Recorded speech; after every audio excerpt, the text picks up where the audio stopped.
長寿庵の初向かいです。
あと3人。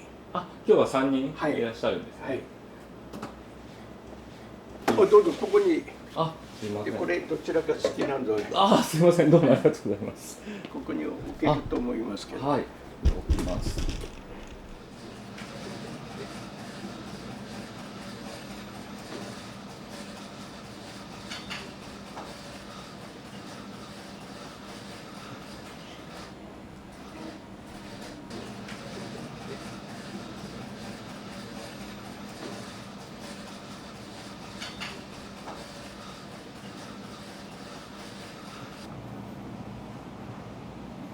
この辺もこれ長財布、こういう長財布とか札入れはだんだんと今売れなくなってきています。例のカードになってますんで、お財布持たないくなってきていますんで、あとバッグもちっちゃくなってるんで長財布だと入らないんです。だからもうこういうのは作っても売れないなと思って、じゃあカードケースを作ろうと思ってカードケース結構作ったんですけど、はい、カードケースもそのペイペイとかそういうの電子マネーでスマホで出せばいいし、じゃあその後でじゃあ名刺入れは大丈夫だなと思ってたら、今度名刺入れもなんか私は知らないんだけどスマホでこうやってやれるって言われまして、それもショックなんですよね。ち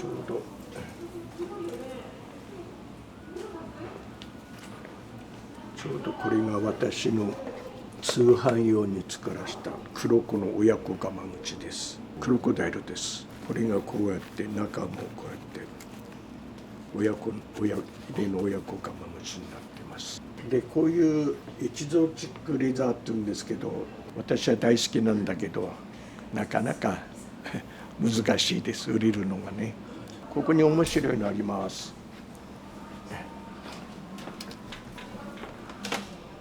これが私が作ったカバの皮です。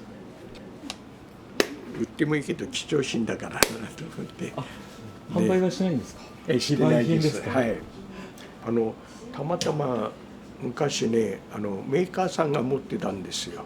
そのメーカーさんが持ってたのが廃業した時に分けてもらったんですよ。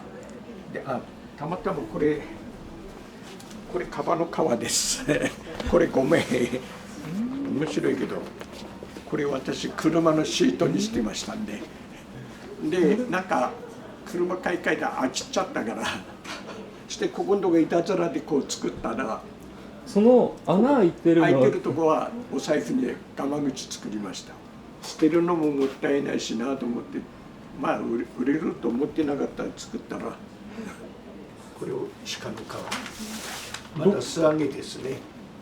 島根県の県境あたりで取れたらしいんです。兵庫だから丹那佐賀の辺にいっぱいあるのでそこで特別やってもらったのをこれが今日の皮です。こういうの皮の卸屋さんが持ってるんですよ。これもなんか使い勝手が今分かってないんだけど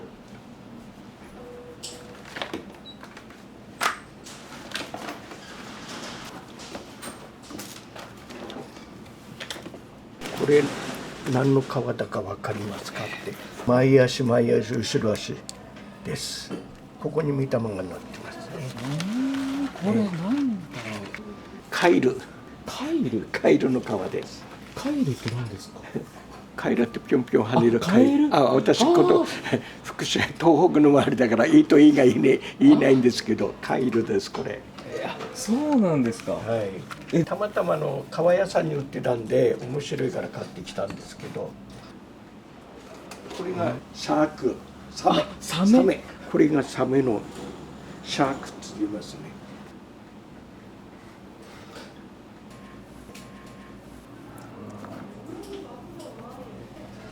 これ尻尾ですね。ここが口だと思うんですけどねこの背中でお腹だと思います。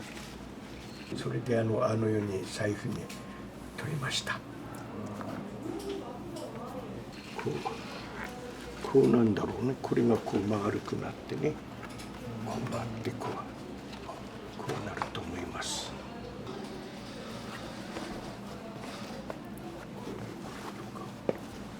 これはちょっとまずいかな。なんだかワシントン条約のものになったのでそうなんですね。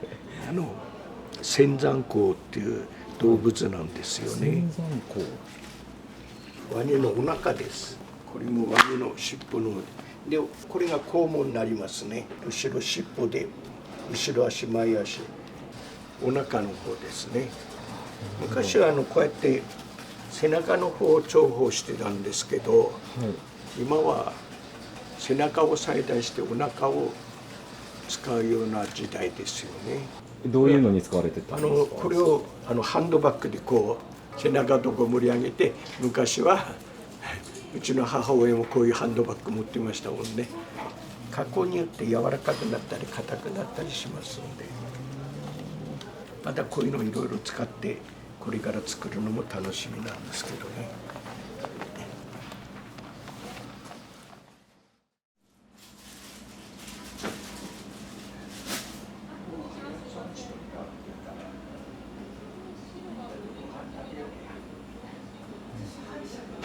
じゃあみんな自己紹介ですか？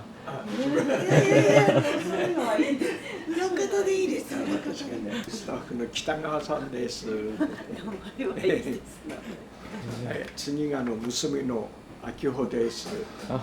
山口今修行してます。あとスタッフで渡辺さんです。リンゴこっちはリンゴでいいんですか？大きいのはちょっとリンゴでやってもらおうかな。これそうだね。こっちは四角がリンゴ。はい。これまだでも40枚には足りない。ちょうどマウスパッドが40枚ほど注文が来ているのでマウスパッドです。一応は鍋敷きじゃないね。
こで何年ぐらいやられてるんですか？10年経ちました。 10 10年。年、はい、このお店が10年ちょうど経ちました。10周年。娘さんはここをやる前にも家で工房があってやってて、なんか正式な感じじゃなくてちょいちょい手伝いで入るみたいなことをしてたんで10年以上。完成した中の、ここの部分、この部分、このカードとかがそうです。一番後ろの、こちらですか？はい。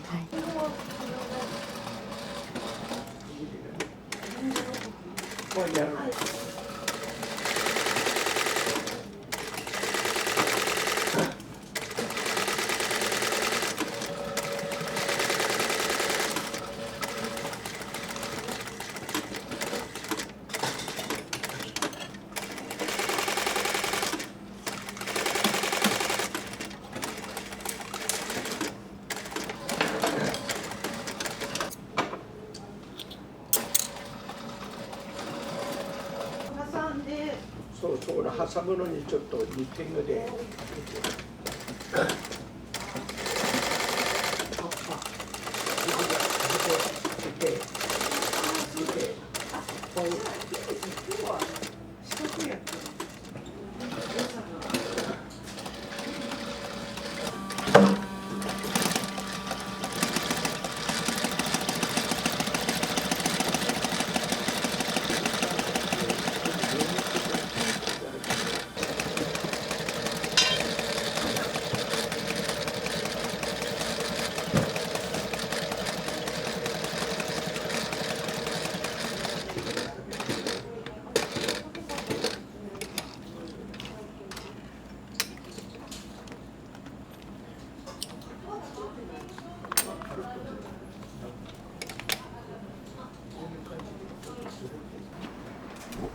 さんの珍しいな、午前中来たもん。はい、午後からなんです。ありがとう。桜山さんので、この商品あそこの棚にちょっとあれじゃみすぼらしいから並べ直してみて。私これ甘口で。甘口。大体お食事はここら辺のお店の行ったり、こうやって注文したりですか？全然。この弁当持ってきてる人もいるし、そう今日お休みの人はお弁当持ってきて普段持ってくる。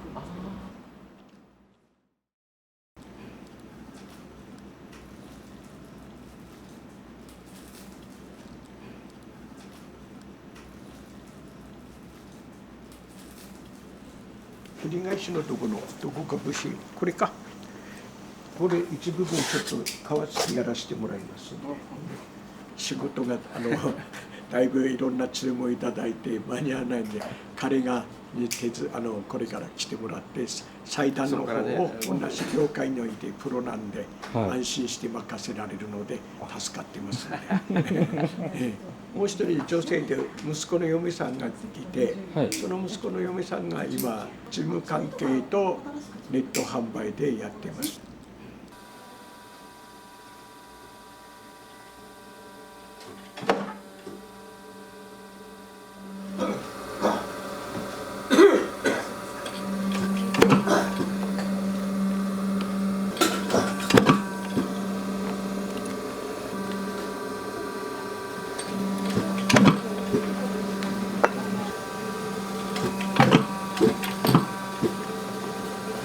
カードダンですね。シワだとかね、血筋だとかってあるんですよ。これあるんですよ。ほら、これ傷。黒点があるんですよ、こういうとこに。シミみたいな。下げていかないと、もう売れませんよってなっちゃうわけ。こちら大月とか大割とかっていう皮付き機 1.4 ミリを薄くする部分にはペラペラ紙みたくペラペラこのように薄くすれます。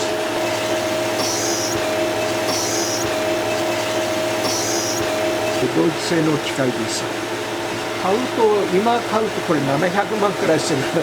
700万。高級会社、今の高級。これフォーチュナーっていうドイツ製の機械です。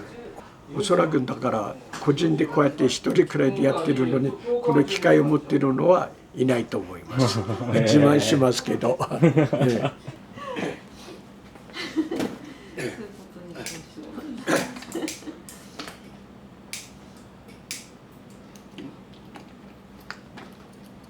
ずっと後ろにあえて隠してあるんだけど、妻ですね。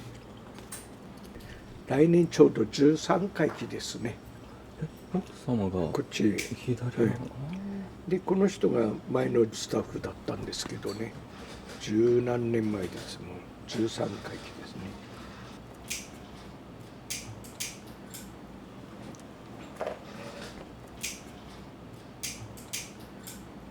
でその妻は意外と気が強いもんだから、最初仕上げやってて工場からできてきた品物が中で作ってと品品があると持ってってポンと「ダメ」って一番15歳の一番若い子が「ダメ」って言って恐ろしいな。で自分がダメっていうくらいだから今度やり始めた時はそれだけに責任は分かってる。なんでこんなの作るのよっていいかの考えですから。だから面白いですよ。完璧ですよ。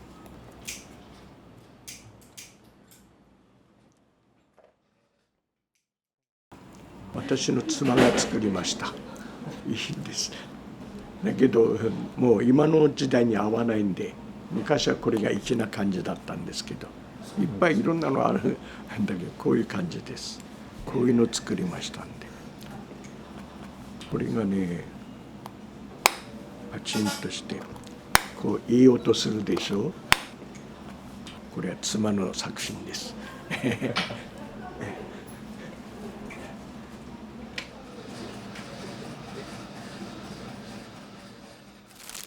こういうちょっと変わってるんですけどね、これが昔の、これがねみんなね昔はねこれ全部真鍮なのよ。磁石でつかないの。こうやって真鍮製なんです。昔は真鍮でやってた。この口金って大体何年代ぐらい？昭和50年くらいまでです。その後はもうみんな鉄になってます。作れないし作る人もいないし。そうなんですか。貴重なんですこれ。ちなみに今ガマ口作りされてるずっと方って何人ぐらいなんですか？3人いたんですけど、今2人ですね。前は4人くらいいましたけどね。もうみんな高齢で行ったり亡くなったりしてるんでね。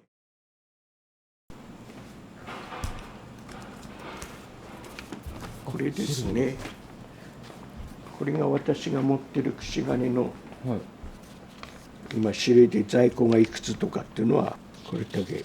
これをちゃんと整理しなくちゃなんないんだけど。それが今中川さんのところで扱っているという。使っているのと、そのまんま眠ったまんまのとか。今でもそうやって記録してちゃんとしたいんだけどその余裕がないですね。だから今私が持っているのでここで196種類ありますんでまとめきれてないです。でずっと忙しいからこれに余裕がないわけですよ。だからこれが全部作るとなると私がもう生きてるうちにはできませんので。だからうちの娘がじゃあ私作るっつってこれ全部私の娘が作りました。今まで自分は漫画家なんで漫画描いてたんだけど急にじゃあ手伝うっつってそしてやり始めたらうちのお母さん妻のあれと一緒で似て腕がいいんですよ。でもう前から見てたからやらせたらできるんですよ。すごいんです。左利きなんだけど手も早いし綺麗だしもう天水は私が今度ご飯食べるのには、やりたいって。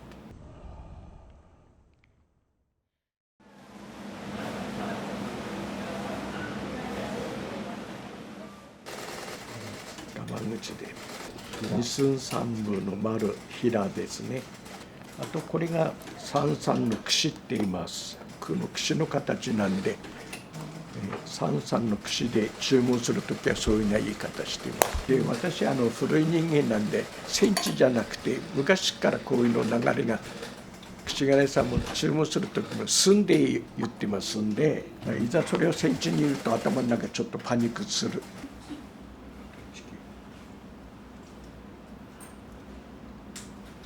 真ん中に中心を置いてこうやって取ってこう取ります。ここから4分約12ミリですね。ここに線を引きます。でこれで本来ならここからこう置いてこうやってこうくるんですけど、ここがへこむんですよ。ちょっとそこの微妙にちょっとここを約2ミリくらいですかね、ちょっと気持ちこうにしてやっていくんですよね。でこうやって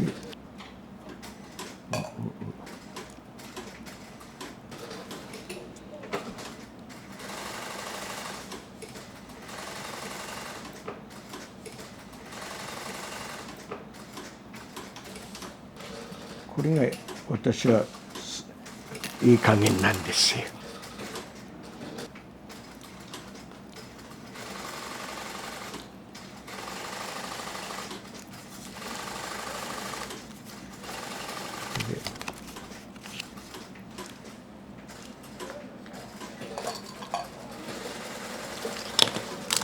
フリクションってこういうキールボールペン使っています。そうするとこうやってボールペンだと落ちないんですけど、これを使ってやっています。ちょびっと出た分がここのへっこみが少なくなるってことですね。その形で取ってうまく納得したらこうやってこの歯型を型屋さんに頼んでこうやって作ってもらっています。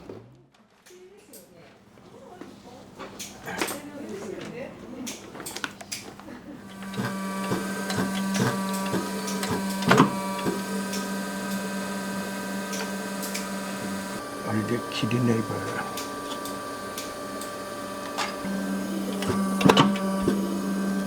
そうですね。これでこうやって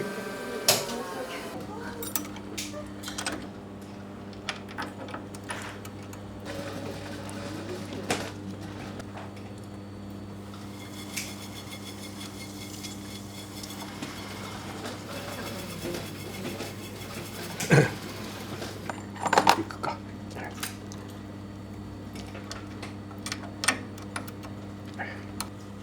これで少しハの字に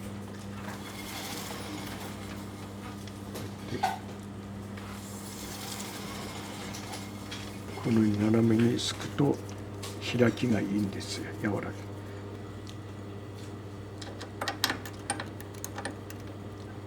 底のとこをこれを2つ合わせて2枚のガマ口を作りますので、同じグリーンでいろんなこと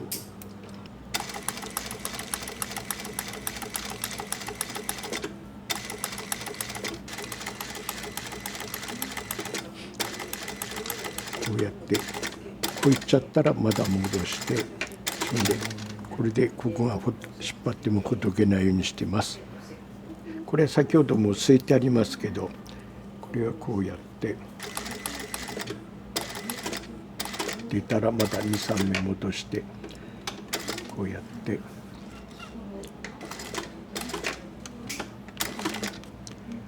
バックでこうやって止めておけば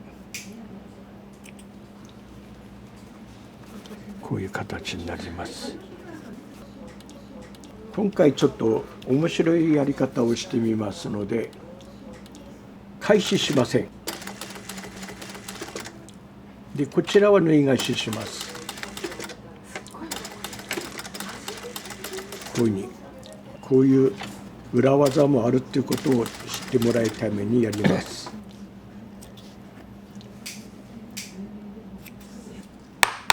でこうやってここの角木型これないんでこんな感じでゴムのりをつけまして、ゴムのりっていうのは札入りの人は使わないんですけど、ガマ口とかハンドバッグの職人さんはこれをたくさん使います。温度だと乾くと硬くなるので味が死んじゃうので、これでひっくり返して縫い代の両サイドをこうやってしごいて出します。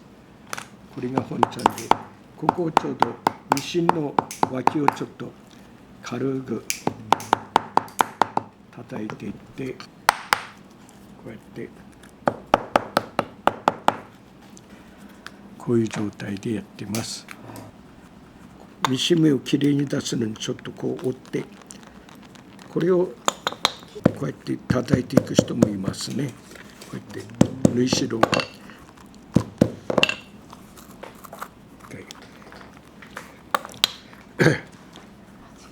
ういう状態です。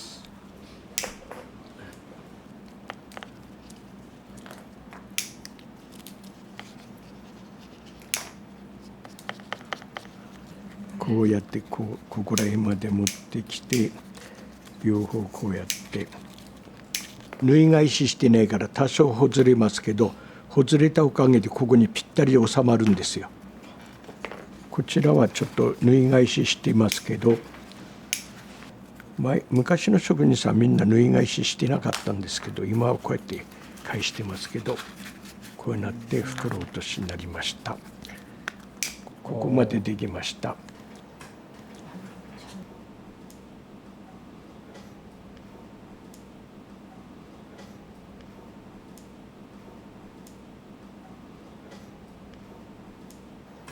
ここでちょっとこの辺から軽く本当に少しでいいです。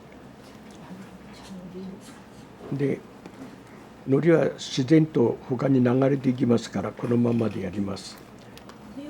ここにここを中心を目安にこ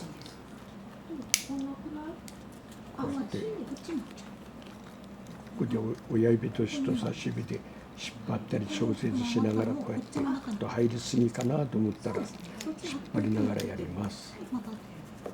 関西式はここの時点でこう潰しちゃうわけですよ。関西のやり方はで、関西ってこうね、それからはめていくんですけど、東京はここに当たりに持ってきながらちょっと軽く、あとこの上の先っちょをちょっと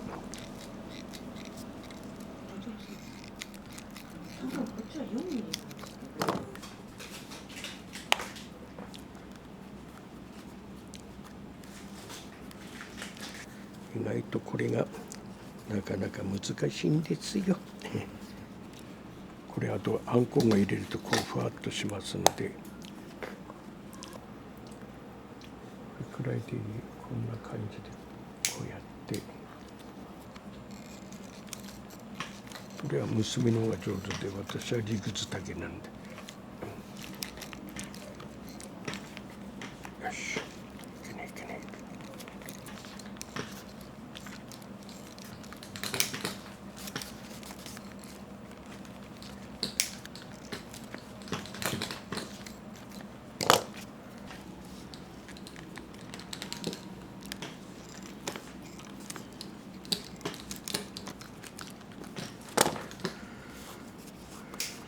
こんな感じですね。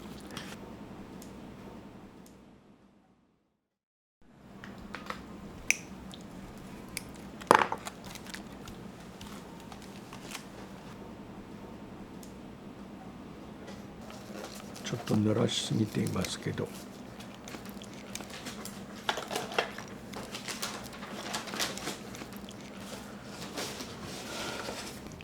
先ほどちょっと言ったように、東京製品はこれをこうやって潰しちゃいけないんです。やりたかったらこちらの表側をですね、こうもう紙紐が入っているからがっちりじゃなくて、こうやってここをちょっと軽くで、これがで私の出来上がりです。はいはいです。でこれにあんこを入れたりしておしまいです。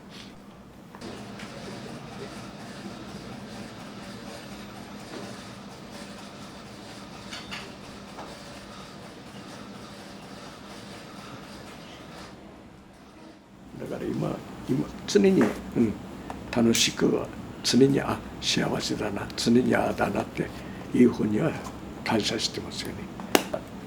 ましてやこの見てくださいみたいなとでこの3人すごいでしょ。黙ってでもさーっと仕事やってて勝手に動かいてやってるんですけど、メンバーに恵まれてます。これだけは財産なんですよ。そして今度来た男性も仕事が全部知ってますからね。